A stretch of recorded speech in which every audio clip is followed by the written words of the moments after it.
Ниту еден рецепт, ниту пак упат на пациенти денеска матичните лекари не издадоа. Наместо тоа се собраа пред здравствениот дом во Штип на предупредувачки штрајк зашто веќе подолго време работеле на лош финансиски терен. Обврските постојано се зголемуваат, инволвирани сме во сите сегменти на здравството, а слух за нашите проблеми и барања нема доволно. Матичните доктори веќе подолго време алармираат за нивните проблеми и барања. Едно од главните се капитациониот бод, кој не го прати условите на пазарот.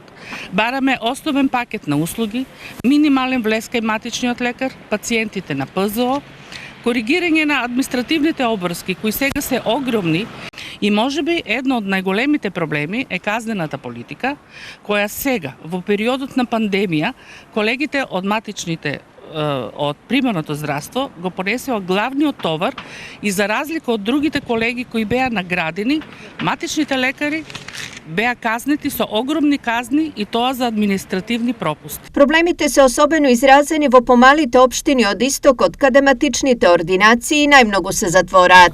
Имаме се поголем број на региони кои што остануваат без доктори, без сестри. Значи, наталитетот не е ист во Кичево, во Куманово, во Гостивар и во Пехчево, Берово, Виница, Лозово и да не ги редам милион мали местенца, значи градчињата се многу мали. Така да системот на плаќање во примарното здравство е по број на жители.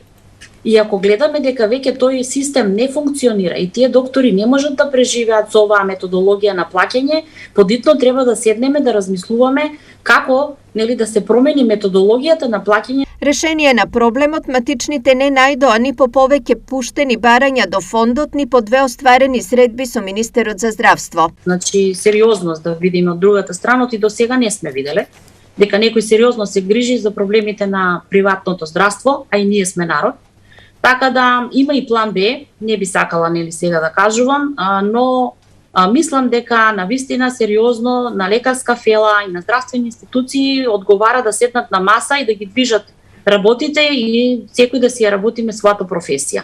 Во источниот регион има вкупно 225 приватни ординации кои нудат услуги во делот на примарната здравствена заштита. Од нив 112 се ординации по општа медицина, 96 стоматолошки и 17 гинеколошки ординации. Во сите нив работат вкупно 1436 лекари, што е за речиси 400 помалку во однос на периодот од пред неколку години.